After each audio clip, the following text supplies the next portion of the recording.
if you would like to get out some yoga blocks or books or soup cans or anything that would be a reasonable substitute, go ahead and do so.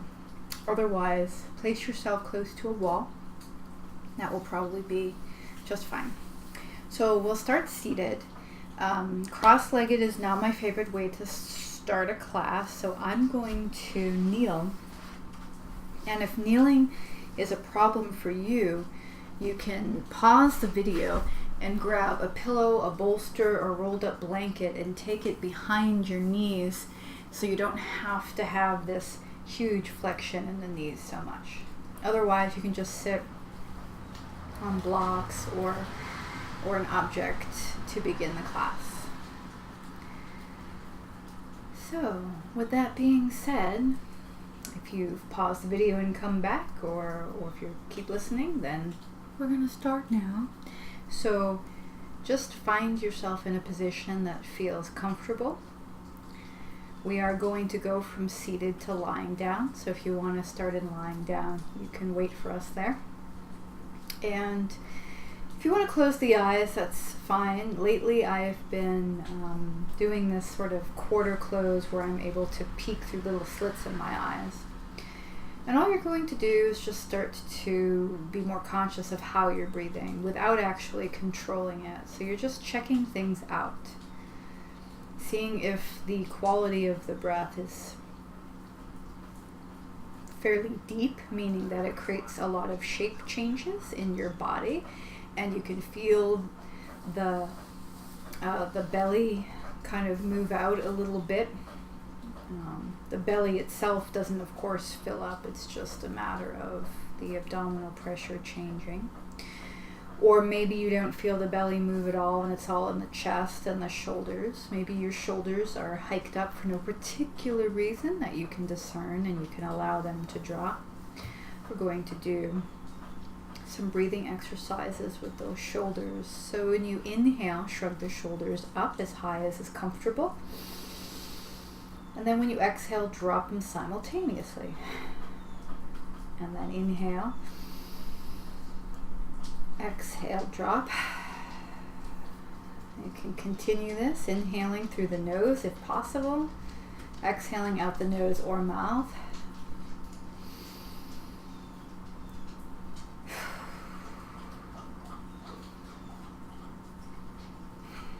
And then next time your shoulders go up, you can look up with them, and then exhale, drop everything down. Inhale, everything down.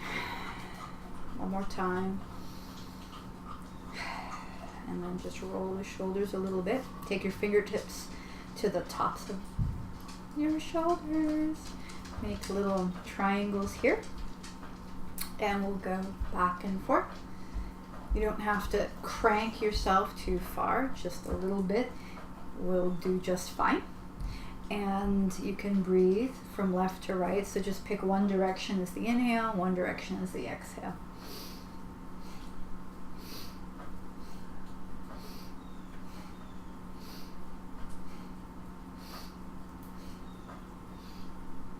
Good, and then switch which is the inhale and the exhale, just for fun.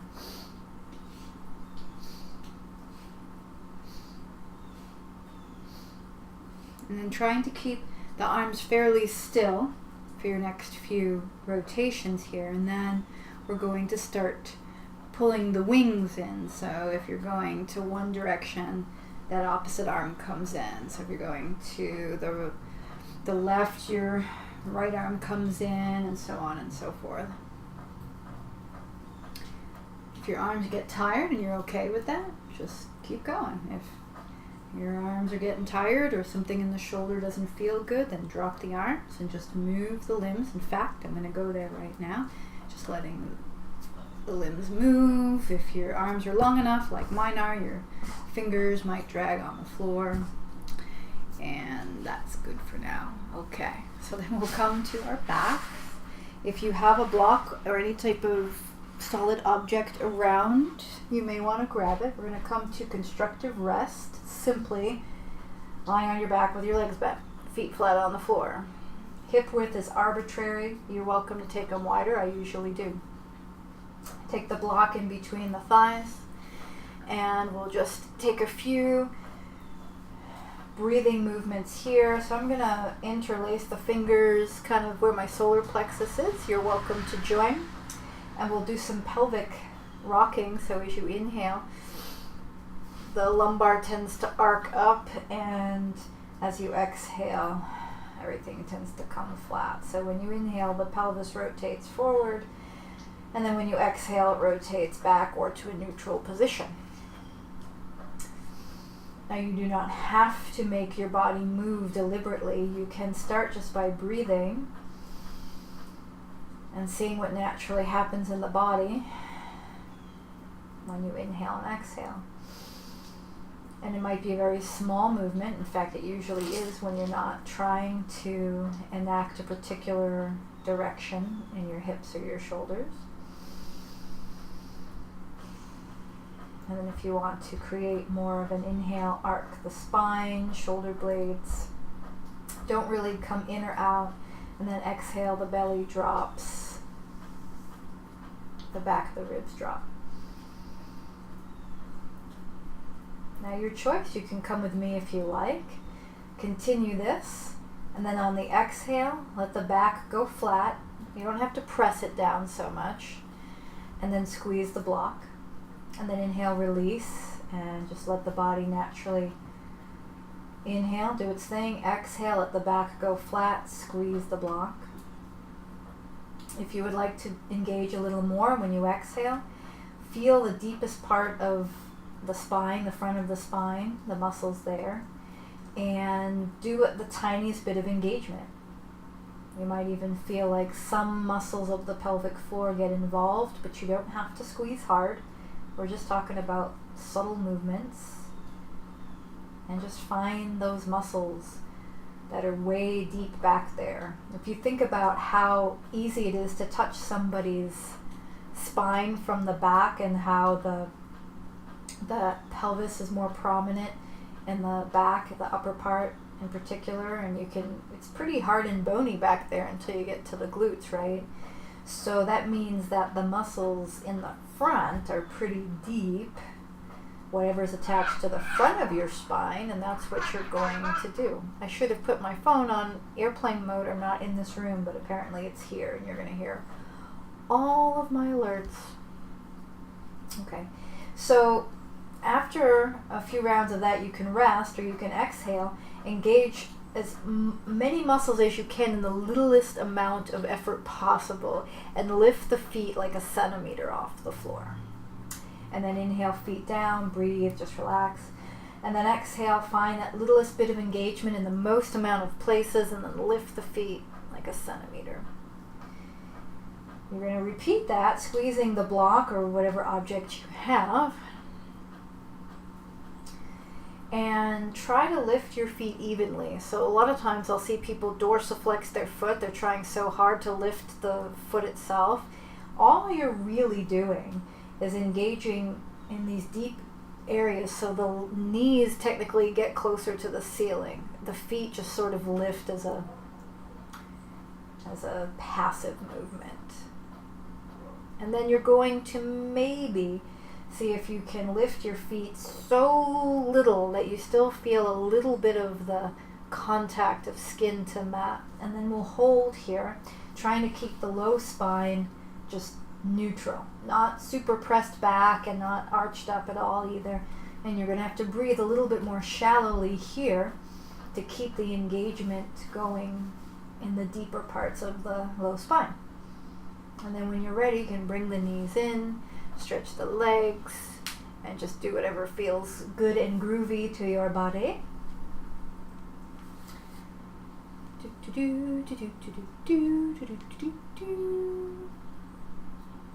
we go. Okay. And then from here, we'll take the hands behind the head, perhaps as though you were relaxing at the beach. And, you know what, the block might still come in handy here. It kind of just sort of depends. So I'm going to put it in between the knees, more upper thighs than the shins. And as I'm going to do those pelvic rocks again, and then every time I exhale, I'm going to try to engage as much in the front of the spine and less in the glutes, and then just feel how the pelvis lifts off the floor. I'm going to try to lift the hips without using the glutes, and it's fairly subtle, so squeeze the block. That might help you engage some of the the biggest muscle that I'm thinking about, the psoas, that connects your legs to your spine. And it's really just about a little bit of effort from, the pit of the pelvis up to, let's say, the low ribs, way, way, way back there. We're not sucking in our belly like we're trying to fit into a pair of pants that's too small for us. That's not what I am inviting you to do. And then as you squeeze the block and you continue to do some of these, you're just lifting the pelvis and the tailbone from the muscles that are in the front of your body instead of using the back body.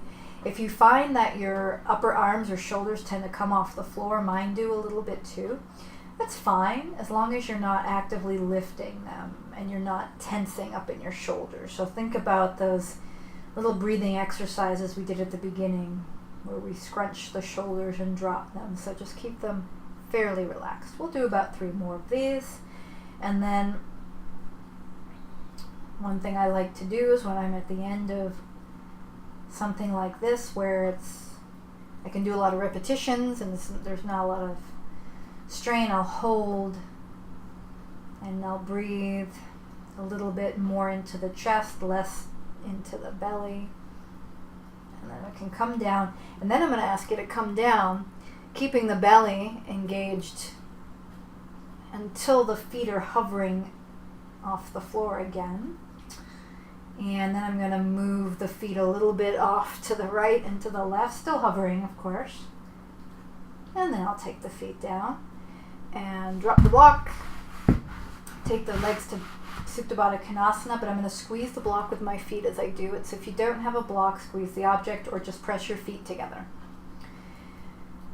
And then I'm going to relax for a moment, take a breath, and then exhale, squeeze, and then relax. So this type of position, knees out like this, doesn't always feel healthy in my hip socket, so that's why I do a lot of this squeezing and engaging, because it keeps me from just hanging out in my joints here. Good. All right, whether you're squeezing a block or just your feet together, lift your feet up in this position and then turn your legs neutral and squeeze either your ankles together or block between the ankles. And you're just going to squeeze here at the ankles now and repeat the same thing. So as you exhale, there's a little bit of the belly and then relax.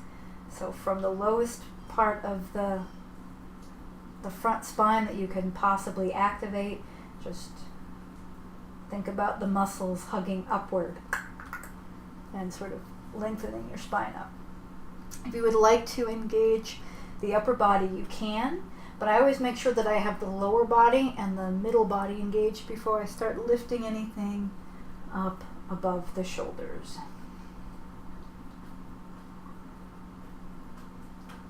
And then next time you come up, you can reach for the block and come either to a seated position or you can roll to the side.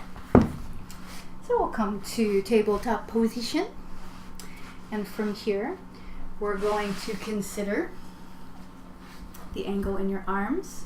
So wherever your arms go naturally, perhaps that's where you keep your hands in weight bearing today. So moving a little bit side to side. So when I make that angle, my weight bearing angle, I got 2 or 3 fingers that pop off the side of my mat. So that's okay to do. We'll do some cat-cow here. It's just like the pelvic tilt, except, now we're bearing weight on our shins and our hands and the tops of our feet. So think about the tops of your feet making active weight into the floor instead of just passively doing it and then having your knees take the bulk of the pressure. bending the arms on inhale, letting the elbows hug in as though you were hugging a large object between your inner elbows. My fingers are slightly turned out a bit. And then when you're ready, next time you inhale, pause, exhale, find a cat pose in the low spine and the mid spine only, and take the right knee up to the side like a fire hydrant. And then take it back down, inhale. And then exhale, same idea. The low spine and the mid spine, exhale to cat pose, and then the left knee goes up. Call this the fire hydrant. Inhale. I already said that, I know, I just repeated myself. Right up to the side. You don't have to go as high as I am, or maybe you go higher. And as I'm doing this, I'm trying to engage the muscles on the side of the glutes. So if you feel like the top of your thigh muscles are engaging, see if you can initiate the movement from the side of your hip, also known as glute medius, minimus, and there's other muscles there too, of course. And you'll just do that a couple times. So how about one more time on each side?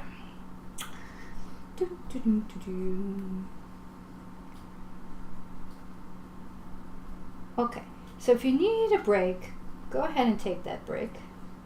I'm going to take my knees in and fishtail my legs a little bit and push back. You don't have to touch your knees. Your knees can be parallel to one another. Good. I'm going to take that position again. Breathing in, exhale, and then the right leg goes up. Then I'm going to extend it out straight.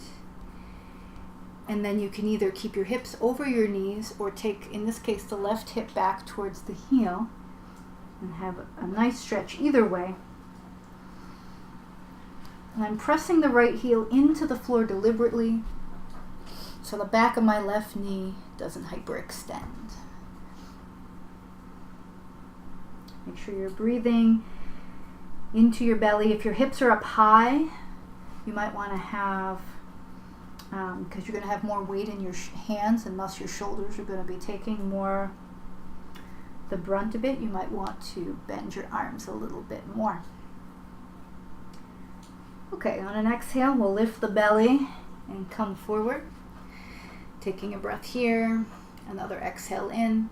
Going to bend the leg, lift it from the bent position, and then crisscross it behind me. So it's off the mat, and it's off to the left. So you're crisscrossed past your back leg. Good. And you might be just stretching your calf here. And then as you exhale, curl the whole body now. Take the knee into the chest, face forward. And then we'll take the leg up one more time. Take a breath or two here. And then if you can, draw the belly in, especially the left belly. Try to make sure that you're not collapsed there. And then let the legs straighten naturally. You can point your toe like I'm doing or flex the foot. And then your choice, try to relax the shoulders enough. Energetically pull the hands in towards one another like they're going to slide together and touch at the thumbs. And then when you're done with that, then you can take the leg back in. And push back to child's pose. If your arms are sick of taking weight, just pull your hands behind you and loosely clasp them together.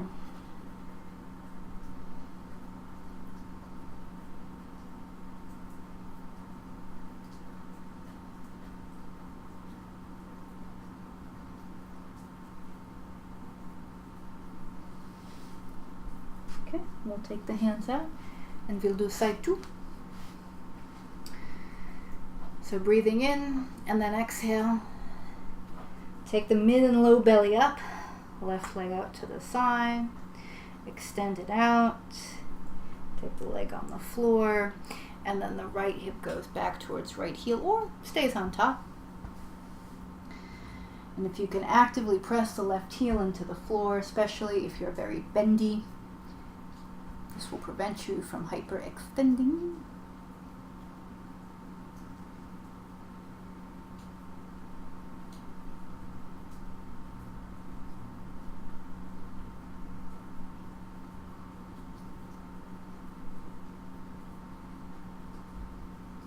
And then when you're ready, exhale, draw the belly in. We'll bend the leg, pull the knee in, lift up like a fire hydrant again. And then we're going to make sure the right side belly and arm doesn't collapse. I'm going to really pull right side belly up and in. Hug the hands in, and then the legs extend. Left leg extends. And you don't have to hold it up as long as I am. But you do want to make sure that you have the breath going. Pointing the toe if you like. And then when it's done, bring the knee back in and extend the leg back behind you, crisscrossing it. So left leg's over to the right. And then you can hang around here for a bit.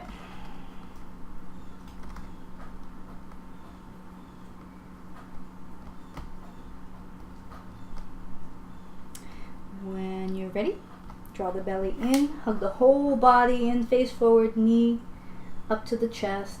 And then take the knee down and come down to your forearms or back to child's pose. Okay, so part 2 will be done like so.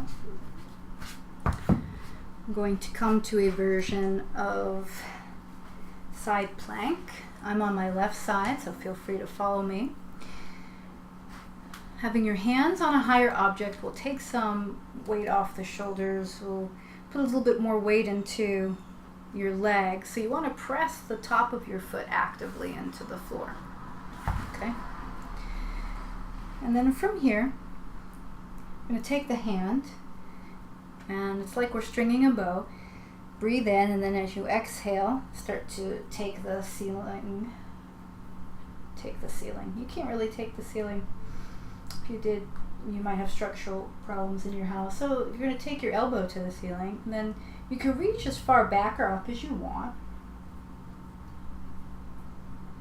And then as you exhale, you're going to draw everything in like you're hugging, and you are going to hug your right knee in if you can.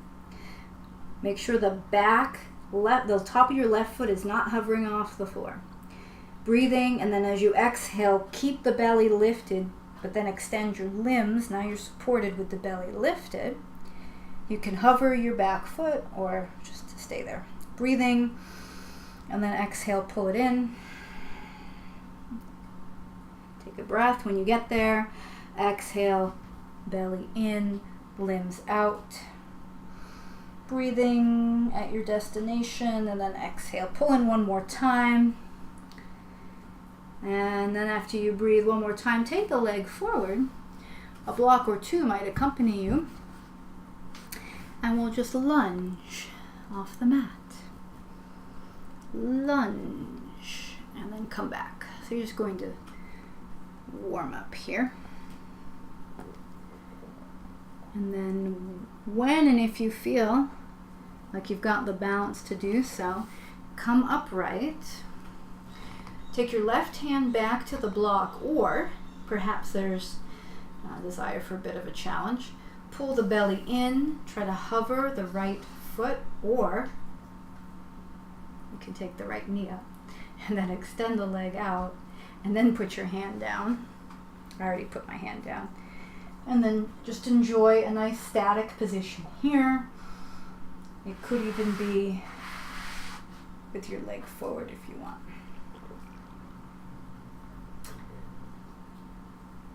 And then find another lunge position, which is where I am right now. And then let your hips bow out a little bit to the right, and then pull them back in. This is going to require you to have a left arm that's okay with a little bit of support and a little bit of bending as your weight comes closer to the left hand, so the elbow bends in towards you. Good. And then when you're ready, you will come down,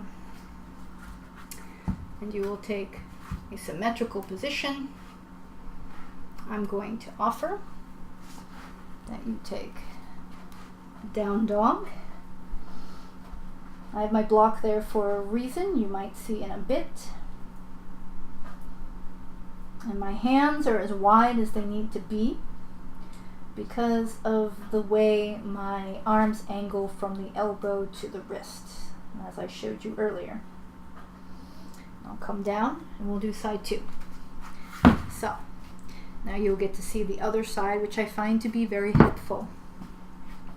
So as we come into our Vashisthasana version, notice that I'm trying to keep my right foot and the shin pressed down into the floor, and take the elbow to the ceiling, and then from here, if it feels healthy in the shoulder, I can proceed to extend the arm and get hair out of my mouth. And then from here, as you breathe, use the exhale to condense the front of your body. Pull the left knee in. Foot can leave the floor and you can hug it in, pressing top of the right foot down. Take a breath. And then when you exhale, you'll come back out, supported in the belly. You can hover your limbs. Breathe and then exhale, repeat. Inhale at your destination.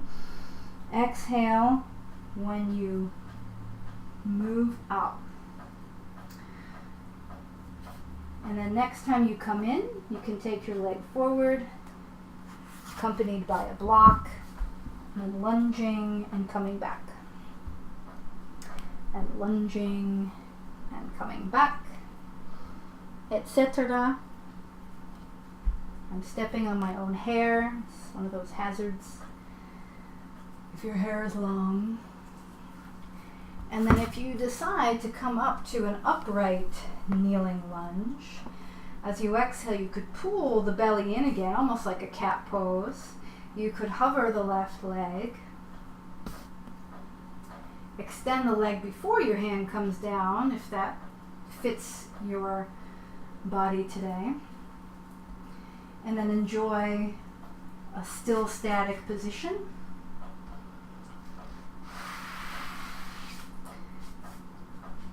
When you're ready, you can move your left foot forward, so you're lunging again. And then your hips are going to bow out to the left. And then come in with strong support from a nice supple right arm that can bend with you. If the arm stays straight, that's a lot of work in your wrists and your shoulders and your elbow. Plus you get to build a little strength. And then when you're done, you can come back forward and maybe you kneel upright for a moment. So if you chose to go to down dog, that's great. We'll be in our symmetrical position, wherever you might be, for about 5 breaths.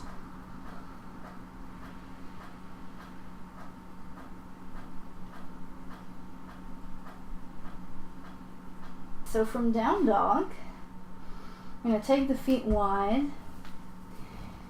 Let the toes point out a little bit. You can wiggle your hips if you need to. And then you'll allow the arms to bend a little bit back and in, the knees to bend forward. We're going to kind of stick your bum out a little bit to the sky, and then when you exhale, let the belly hollow back as you take a hop or just a waddling step to the front of the mat. However you want to manage that.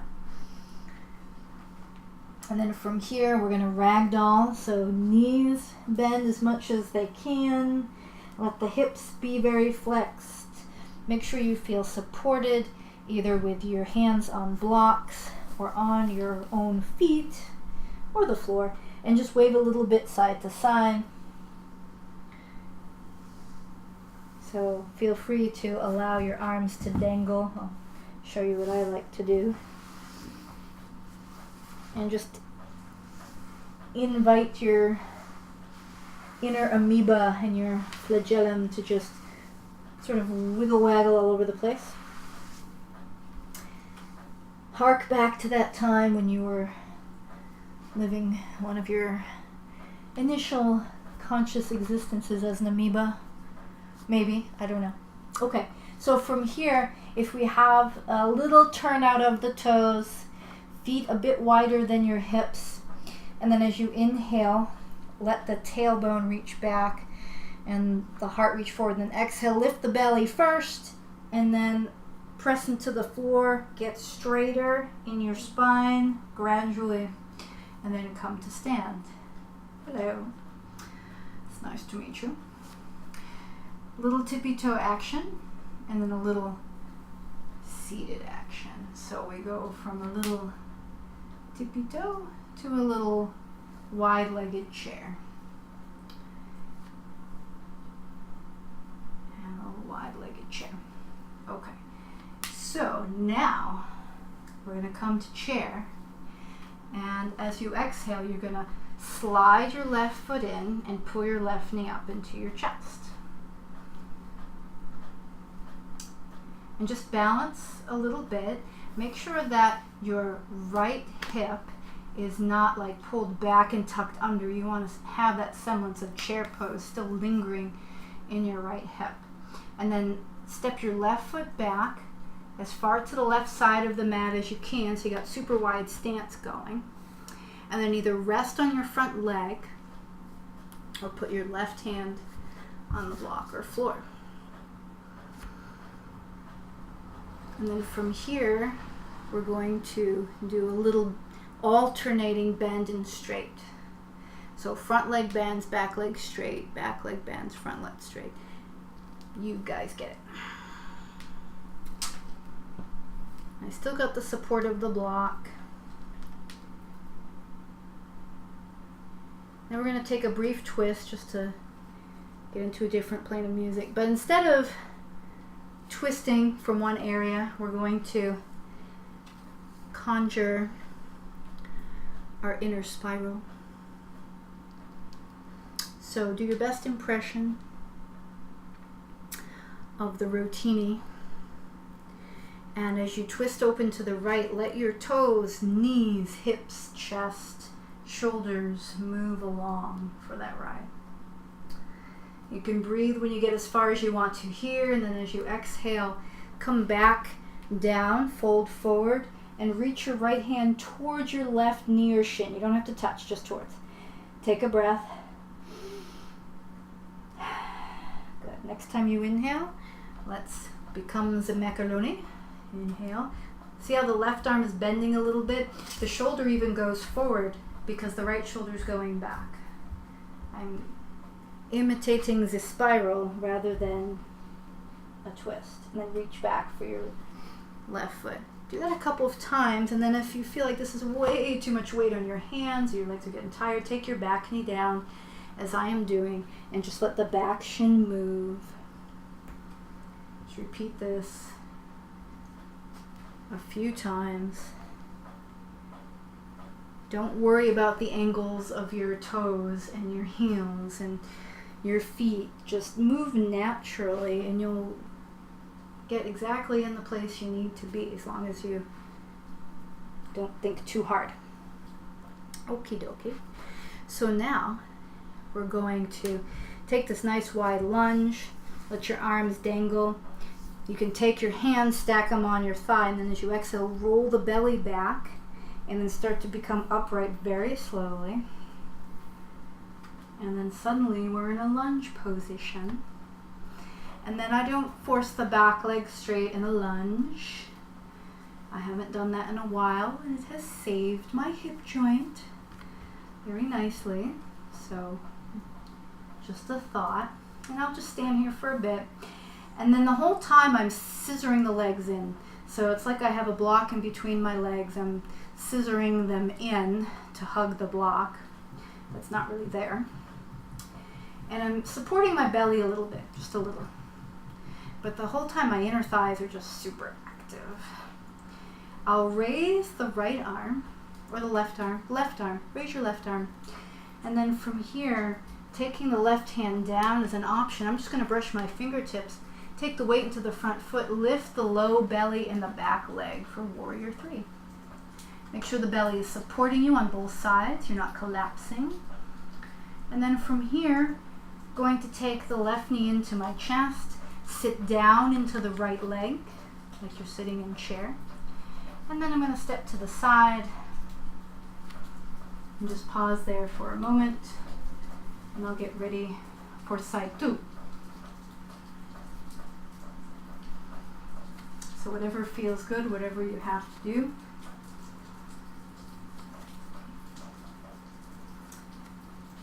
And then for a moment, just slowly let your arms rise up. So elbows in first, and then wrists and fingers, and then come down for a nice chair pose. This time on an exhale, we're going to condense the belly, slide the right foot in, and pause. Left leg stays in chair.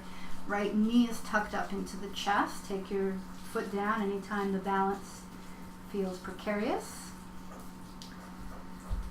So I continue to breathe here.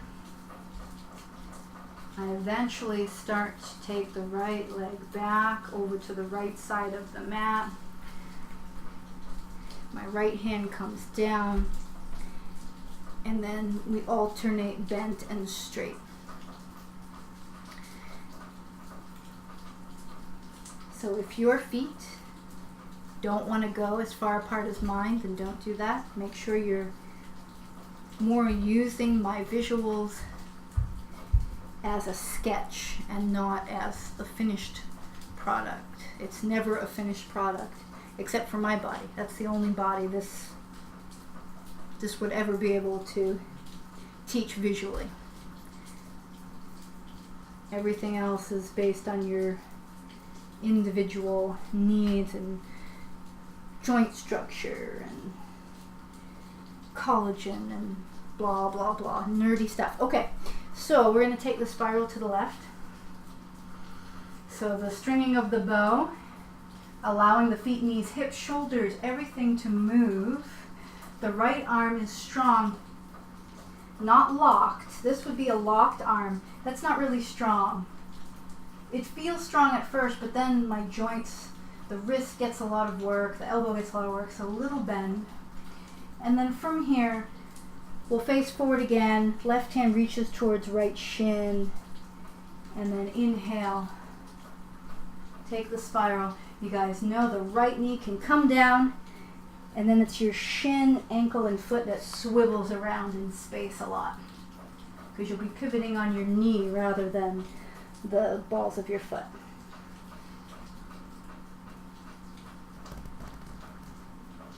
And then whenever it feels correct for you to pause, do so. And we'll come forward now,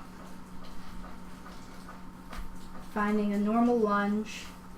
Hands can stack on your left leg. Breathe in. Start scissoring the legs now. Let the low belly hug in, and then slowly find your way upright. You're just going to stand in the lunge. The scissoring action is active. The back leg is allowed to be bent without putting all of the pressure into the back knee. That's the hard part. And as somebody with knee problems, I had to learn how to be more active in these positions. So your muscles might start to feel, as you're trying to slide your feet in towards the center of the mat, right? They might start to get a little tired. This time the right arm really does rise up for reals. And then you can take the right hand on the block or just hover your fingertips. Make sure the belly is supporting the lifting of the back leg, warrior 3.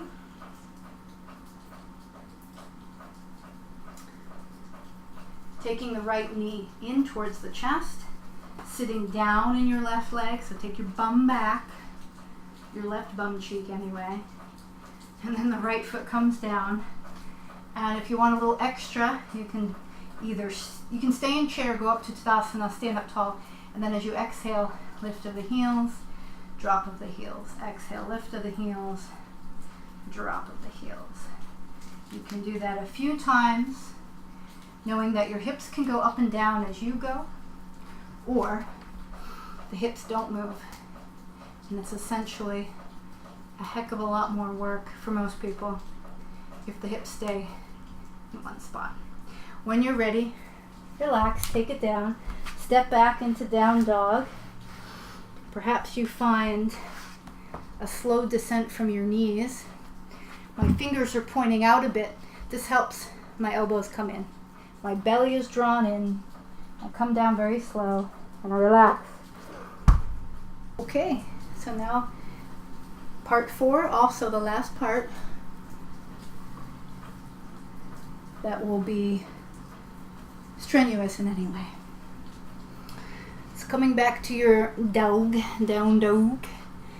Feet pretty wide, heels and toes out just slightly. And then little pulses of elbows and knees bending. Next time you bend, you can hop, skip, jump to the front of the mat.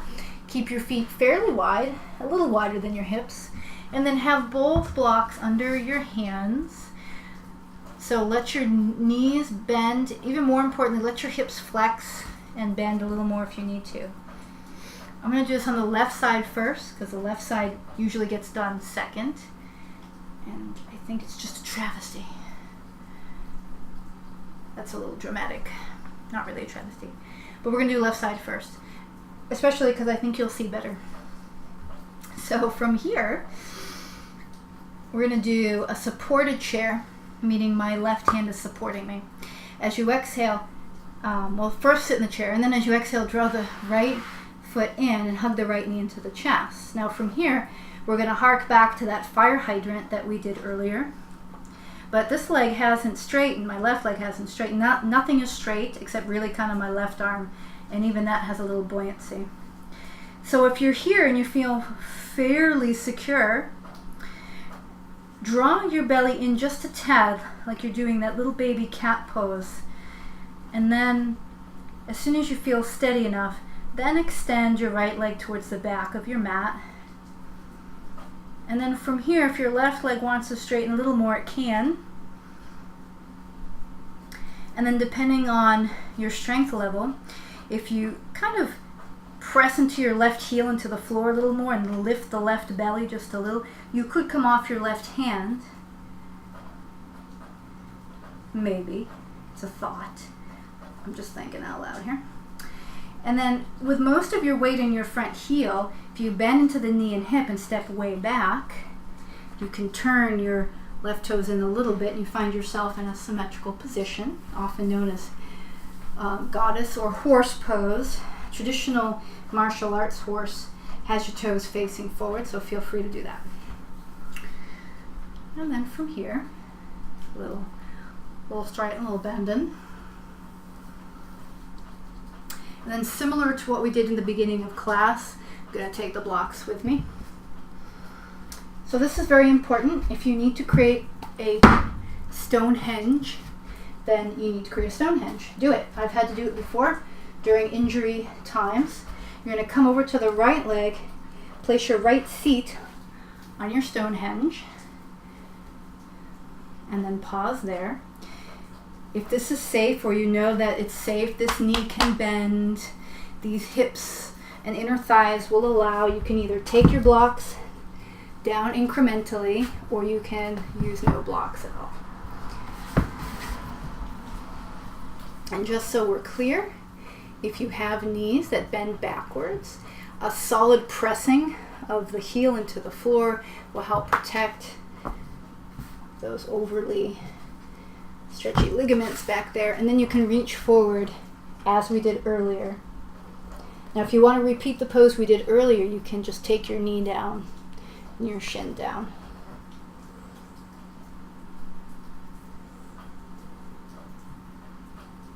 If you have to work too hard to breathe in this position, then maybe you need to back off, create some little stone structures. Otherwise, put your blocks back towards the front if you can, and then use the low belly to lift, and then slide your weight back to the front of your mat. Lift your back heel so you can pivot, and then from here I'm going to say step forward, and then toe heel or jump your feet just outside your mat, and take a slightly wide forward leg, forward bend. My knees are still going to bend though.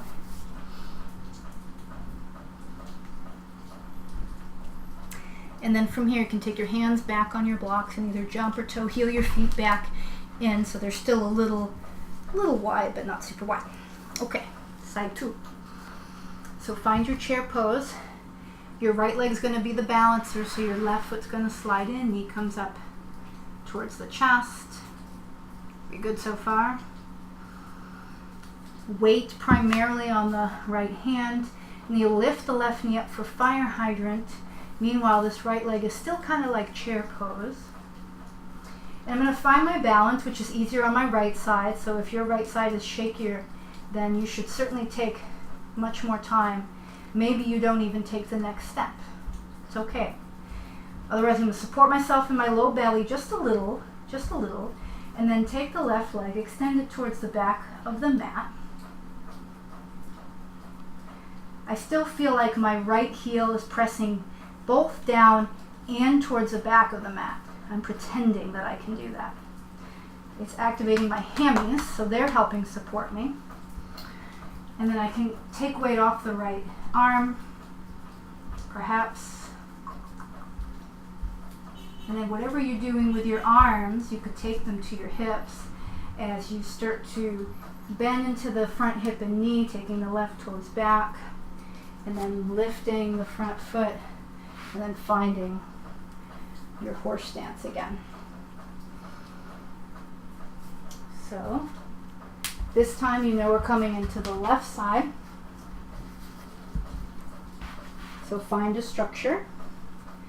Now my left knee is sensitive, so I do start here anyways, just to make sure. Feels fine. And then from here, again, if you have the Barbie legs that you can bend a couple of clicks in the wrong direction, then press the right heel down actively, and I'll do this little funky thing with my foot that helps. And then if you can reach forward, great. If not, just sit up tall or even bend the knee more if the inner thighs are feeling like they're working too hard. So you can always take that first position we took earlier when you were on your shins and sort of kneeling on your left side. And then entirely up to you how you're going to work it. If you find that little lift in the belly, or maybe you need a big lift, maybe you need to exaggerate it because you're not used to this, that's fine. And then we can take the weight to the front. You can use your hands, of course. You can always use your hands. And we come forward. And I'm just going to kneel back here and chill out for a moment before we do the last part, which is the chill down. So while we have the sound of the rain and we've gotten our juices flowing a bit, going to have us stretch out. And first we're going to start with the upper body. Sometimes when we do a lot of balancing stuff, we get tense up here because we get nervous we're going to fall, or we just naturally tense up here whenever we get nervous about anything. So what I like to do is take this particular stretch. I call this the dancing cactus. It may not work for you in the full incarnation that I am going to go into. Don't worry, you don't have to work up to that. Your body structure may very well not allow for it, just like my body structure can't do certain things too, and it's okay. So if you start in a cactus pose, you're looking for some pretty neat little right angles here. 90-degree angles in your, up here, above the shoulder, armpit, and elbow. Ignore the 90-degree angle suggestion if anything hurts, especially in the joint areas, the shoulders or the elbows in particular. Okay? Otherwise, this is going to stretch the front of your chest.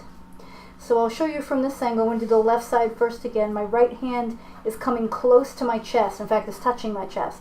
And I'm going to use the right hand to press into the floor. Notice I'm sliding my arm across the floor. My chest is rolling to the right. I already feel this because I did a whole bunch of weight training yesterday that triggered this particular area, so I'm feeling it. So this might be all you have to do.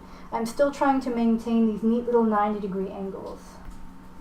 Some people will need more. They could take their body entirely on the left side in this case, and some people will take their right foot behind them.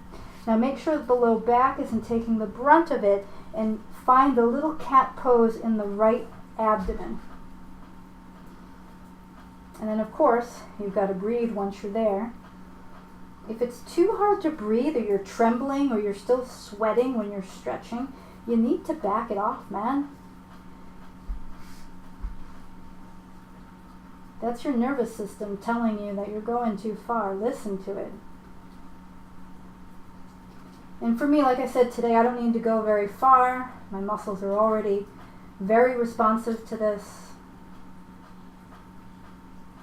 And then you can come down when you're ready. And then what I like to do is a little counter. Not right away. I like to like floppy fish arm. I don't go right into counter poses because I don't think that's always necessary. But sometimes I will. So today I'm going to take that same arm I just stretched, the right arm, just take it behind the back a little bit. And just kind of, it's stretching similar things, but not the same. Okay, back to my cactus shape. This time I'll be rolling towards you. So it's my right arm. And as I take my left hand to my chest, I'm going to let the arm slide out. I'm keeping an eye on it, keeping those neat little right angles. And then for whatever reason, this side, which is usually tighter, is not today. So I might be able to go a little further right off the bat. But I'm going to stick here for a moment and just make sure that as I breathe, it doesn't get more intense. Generally, when you're doing static positions where you think you're stretching muscles, it should get less intense. All right, I think I can take the top leg back, the foot's going on the floor, and then I'm just hugging the left side belly in just enough so I'm not hanging out in my low spine, breathing.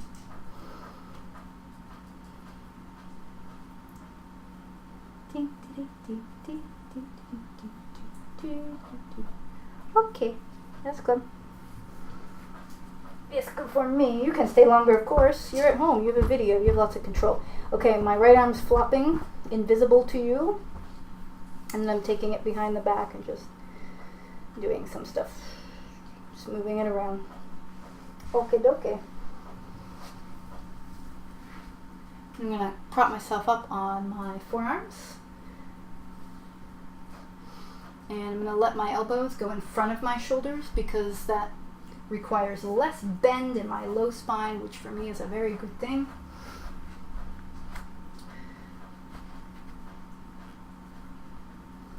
And then from here, if you have blocks, this will be great. If you don't have blocks, use a pillow or a bolster. Any pillow or pillows will do. You really don't have to get persnickety with your yoga props. You can do plenty of substitutes. All right, so I could grab a bolster right now if I want to, but I'm going to go into this position. So basically, it's the first block is starting where my bra strap is. So those of you that don't wear bras, who don't know what that's like, it's pretty much in the middle of the thoracic spine for the most part. So I'd say, where if you got hit, you'd get the wind taken out of you. You'll figure it out. You're smart. And then I make the block higher. If you're on a bolster and you want to make the bolster higher, you can either put something on top of the bolster to create that extra height or something underneath the bolster, the end of the bolster, not this part, right? So I have the block higher to support the neck. Right now, I feel like my bottom ribs are kind of popping forward too much. So then I'm going to move the block down a little bit because I don't want that. In fact, I'm going to move the block down like physically a level because that wasn't feeling great. Some days it does. Today, not so much. Now it's better. I feel like my ribs are a little more collected. I don't have this big blowing out of the front body. And I'm going to knock the knees in and take the feet out. And I'm letting my feet just slide as long as they want to go on the floor. This position requires internal rotation of the thighs, of which I have a lot in my range of motion. If you do not, don't force yourself down here, okay? Just a thought.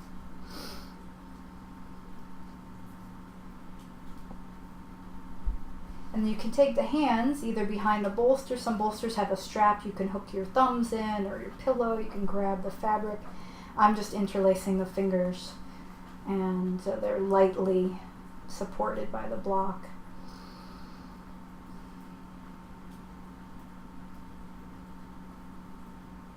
If you want, you can straighten the legs. Just remember it bends the spine more at the bottom. And I'm actually going to drop the height of the neck block. So if you're thinking that you don't need a block at all and you want your head to hang in space because it's going to, I don't know, give you some ridiculous stretchiness in your neck that you might not need, I can't stop you from doing that, but I would recommend that you test to see if you're not straining too much by swallowing. If you cannot swallow while your head is hanging back, then you are probably straining quite a bit in there, in particular very important ligaments that you need for your spinal stability. You can let your arms cactus again. Just be careful of the shoulder joints. In this case, the cactus is obviously facing up. You might like it, you might not. But just breathe here for a few more cycles.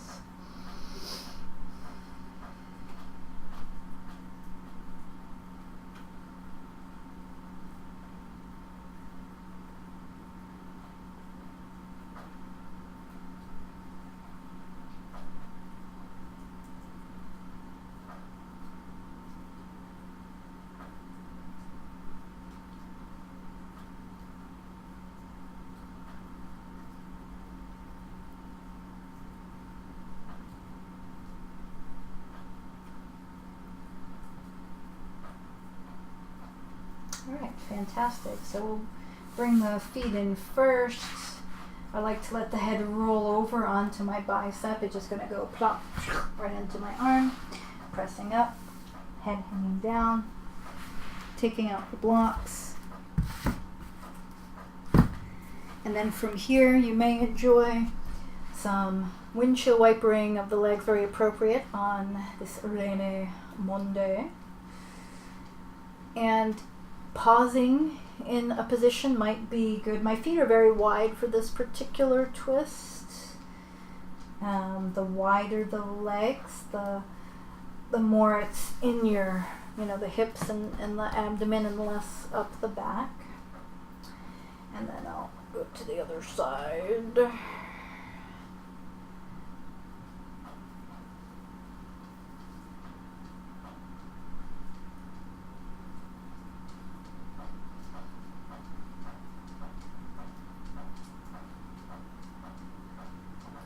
And then I'll invite you to go into savasana, either with blankets or supports, or underneath you, something on top of you.